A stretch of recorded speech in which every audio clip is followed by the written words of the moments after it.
پښتونولي پښتونولي مونږ له د پکار آشنا بچخاني پښتونولي پښتونولي مونږ له د پکار آشنا بچخاني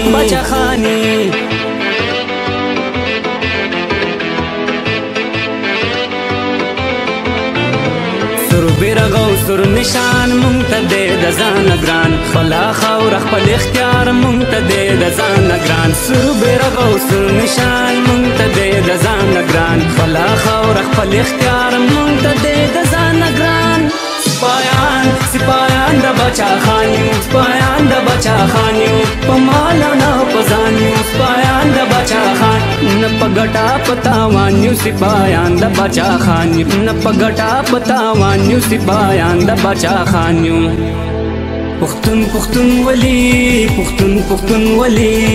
مونږ له د پکار آشنا بچخاني پښتونولي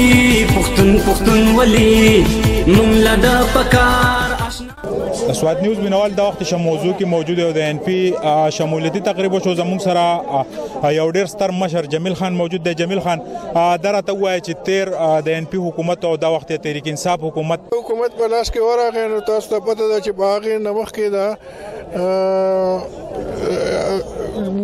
مولانو حکومت تیر شوی او په هغې کې دلته کې دهشتګردي ډېره زیاته شوې وه. نو کله چې ان پی له حکومت په لاس کې ورغی نو حالات ډېر خراب وو. دهشتګردي وه، دهشتګردانو خلک حلالول او سزاګانې به یې ورکولې. خلک ټول پریشانه وو او هیڅ قسم د هغې څه دغه نه راووتو. ایم ایم ای حکومت به الټه د هغوی مرسته کوله. کله چې د ان پی حکومت راغی نو هغوی ډېرې قربانیانې وکړې. داسې کور نشته چې هغوی نه لس اته مړي نه دي شوي، د ټولو کورونو نه مړي وشو او ډېر په دغه باندې حالات کنټرول کړه.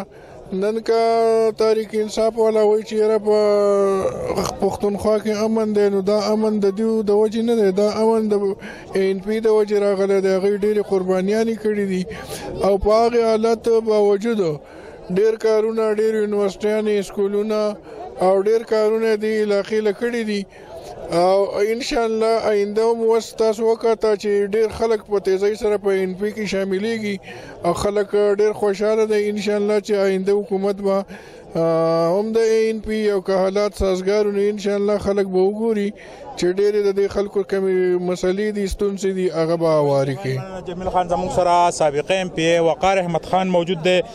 وقار خان ستړي مه شئ. مهرباني جي. دا نننی سپیچ چې دی هغه ډېر جذباتي و، خو دا راته ووایه نن په صوبه کې یو لوی زیان شوی دی، ایډیشنل آی جي چې دی هغه شهید شوی. تاسو په دې حواله څه وایئ؟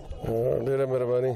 ټول نه اول خو زه د هغه شهادت ته سلام پیش کوم او زمونږ صوبه یو ډېر د قابل او دغه د افسر نه محرومه شوه او دغه سره چې کوم نور ملګري شهیدان شوي دي. خیر یې ته ووایه د یو سیاسي پارټۍ طرف په تاسو تور لګي چې دا شمولیتونه چې دي دا جعلي دي، دا ټوپۍ چې دوی په سره دا جعلي دي. نو آیا دا نن دا شمولیت چې دی د 200 نه باو دا جعلي دی؟ نو دا خو پکار ده چې تاسو د دې فیصله وکړئ. مونږ خو شمولیت کوو، خبر راغلی خو فیصله په تاسو ده چې آیا دا جعلي دی که دا جعلي نه دی. خو زه دغه څوک دا کم مخالفین چې دي چې دې ته جعلي وایي او دې ته د جعلي دغه وایي، نو لکه زه هغوی ته دا صرف دا یو خبره کوم چې دا 278 کسان دلته کې ټوپۍ په سره او په سټیج راځي او تاسو ولید هر سړي په خوشحالۍ باندې په سر ټوپۍ په سر کړه. دې ته د دې سره هر نمونه سیاسي رشوت دی، د دې سره پیپ دی، د دې سره لار ده، د دې سره ټرانسفارمر دی، د دې سره خبره بجلی ده، د دې سره هر نمونه حربه ده هغه استعمالي او د هغې باوجود هغوی له دا خلک چې دی د عوام چې دي د هغوی هغې هر څه له لته ورکوي او راځي او د سرې جنډې د مشرانو مټې مضبوطوي. نو زما دا امید دی، زما دا یقین دی انشاءالله چې د دې دا څه حکومت چې دی دا جعلي حکومت دی، وصلي حکومت چې دی هم د دې سرې جنډې دی هغه به راځي او د دې خپل قام خدمت به کوي انشاءالله. دا راته وایي چې په سعودي عرب کې د پښتنو خلاف یو لوی اپریشن سټارټ شوی دی چې په هغې باندې په وطن کې هېڅوک اواز نه پورته کوي. دا وخت تاسو په لایو کمنټس کې چې دی ملګرو دغه کول چې په هغې کې د کوټې ابوهي هلکان نن اریسټ شوي دي په خپله حجره کې. نو دغې دغه خلکو د پاره به څوک اواز پورته کوي، څوک به د دوی ته مخې ته راځي؟ آیا اسفندیار ته غوږ ته دا خبر رسېدلې ده چې هغه هم په قامي سطح پورته کړي؟ بالکل جی انشاءالله خبره د پښتنو اواز به هم د پښتنو لیډر به کوي که خیري. او زما د امید دی څنګه چې په تېر وخت کې دا سخته راغلې وه، زموږ مشران تللي وو، هلته کې زموږ یو تنظیم دی ملګري دي، د هغوی اواز را رسېدلی هم دی او زموږ مشران به که خیري دا اواز اوچتوي او د هغوی سره به دا مسله ټیکل کوي که خیري. زموږ د مسافر وروڼو ته چې کم تکلیف دی کم ستونزې دي کوشش وکړو د الله نه چې دغه ستونزې زموږ د مشرانو د الله په مهربانۍ د هغو په مرسته د خیره سره کمې شي. خان د کټ ګاډو د غریبو خلکو خلاف اپریشن چې دی هغه دا د هغې چې میګویا دي په تېر انټرویو کې هم تاسو ویلي سعودي عرب حالات خراب دی، روزګار مواقع نشته، ذموار یې څوک؟ نو څنګه چې ما وویل چې دا ټولو نه ناکامترین او نه اهله حکومت دی دا موجوده چې چل ولا نه ورځي، چې خبره ادارې تباه کړي یا خبره د بدلون په شکل کې د اصلاحاتو په شکل کې هر ادارې چېړلې ده او پته سره او پته نه پوهېږي چې بیا څه چل وکړو. نو زما دا خیال دی چې د دې هر څه ذموار چې دی دا موجوده حکومت دی، دا کم منتخب حکومت چې موجوده ناست دی پکار ده د دې د قام سره څه کار نشته. وجه څه ده چې زمونږ د دې پارټۍ د مشر د پنجاب نظر دی او په اسلام آباد نظر دی، د هغه د پښتون قام سره د دې خاورې سره هیڅ قسم څه همدردي نشته نه څه واسطه شته. خو موږ د ټیشو په شان استعمالوي، زموږ د خاوره استعمالوي، زموږ وسایل استعمالوي وایي چې دغه ته ورسم اسلام آباد ته ورسم وزیر اعظم ته یا پنجاب ته ورسم. خو زما د امید دی انشاءالله په تیاره پسې رڼا وي او څنګه چې تاسو وینئ په دې هر پروګرام کې دا زموږ د جوغ در جوغ زموږ د خپل وروڼه واپس د خپلې رورې ته راځي. نو زما د امید دی انشاءالله چې په راتلونکي الیکشن کې به وله شکست ورکوي او دا کم ستونزې چې زموږ د خاورې سره مخ دي د دې مخنیوی به موږ کوو. جهان منزنګ سره سابقه MP وقار احمد خان موجود و. په موضوع کې یو لوی شمولیتي تقریب وشو چې په خپل ویناګانو کې دوی د صوبایي حکومت ناکامه حکومت وګرځاوه، په حکومت باندې بېشماره ټکونه وکړل. د کیمرامین عزت حسین سره سهیل باچا، شموزو سوات.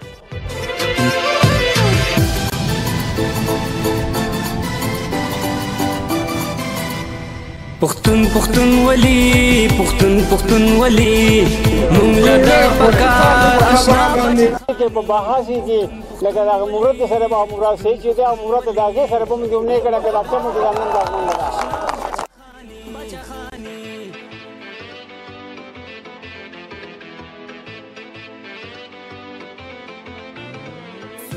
او ارشد خان او دا اول سره نور اقتدار سره کار دی. عزتمندو تاسو هغه مې لیدلو د هغې په شکل کې چې په دې خاوره کوم قیامت جوړ شوی هغه هم تاسو لیدلو د هغې په تفصیلاتو کې نظم. بیا د دویم دور د MP راغی. د MP دور داسې دور و چې په هغه وخت کې په دې خاوره باندې سور وبلېدو. ډېر د افسوس خبره کوم ډېر مخالفین زموږ ورولګیا وایي دهشتګردي چې دا MP راوستې ده. زه فخر کوم په دې خاوره باندې، په دې وطن باندې، په دې سیکورټي فورسز باندې، په دې پولیس ورونو باندې چې دوی قرباني ورکړه. دوی د موږ دهشتګردي راوستې نه ده، موږ د دهشتګردۍ قرباني ورکړې ده، د دهشتګردۍ مقابله موږ کړې ده. عزتمندو دغه مقابله د دې خلکو په سترګو کې ازغی دی او زه دا نن بیا پر سټیج برملا ویم که زموږ د دې وطن دپاره، د دې خاورې دپاره، زموږ د دې خاورې د مستقبل د روښانه کېدو دپاره، زموږ د بچي د روښانه کېدو دپاره زموږ د وینې ضرورت وي، زموږ د قربانو ضرورت وي. زموږ د کور نه خو 8 جنازې ودرې که زما جنازه وځي خو زه به د دې قوم نه نه شاته کېږم. سټیج ودرېږي وایي موږ امن راوستی دی. دا امن څه په خیرات کې راغلی چې تاسو راوستی دی؟ تاسو خو داسې پټ شوي لکه موږ تاسو پسونو کې ننوتو. په هغه وخت کې کوم ځای وایي تاسو کله چې دلته زما پولیس ورور بچی بهرانېده په هغه وخت کې تاسو کوم ځای وایي؟ ستاسو مشران کوم ځای وو چې د هغه تپوس یې کړی وی چې دا ظلم دی؟ دا ظلم و چې د هغې سړي موږ لاس ونیو، لاس یې ومات کړو. د هغې سړي تاسو د هغه مرسته کوئ. چا چې دلته زما بچی حلالو، چا چې زما بچی شهید کړو، دلته چې چا زما د خویندو میندو د سرونو نه څادرې غوځارلې، هغه خلک تاسو یادوئ، د هغې خلکو مرسته کوئ. نو عزتمندو که دغه موږ ګناه کړی د دې خپل قام دپاره به دغه ګناه بیا هم کوو، بیا به هم کوو. د دې قام سره به ولاړ پکار آشنا بچا خانی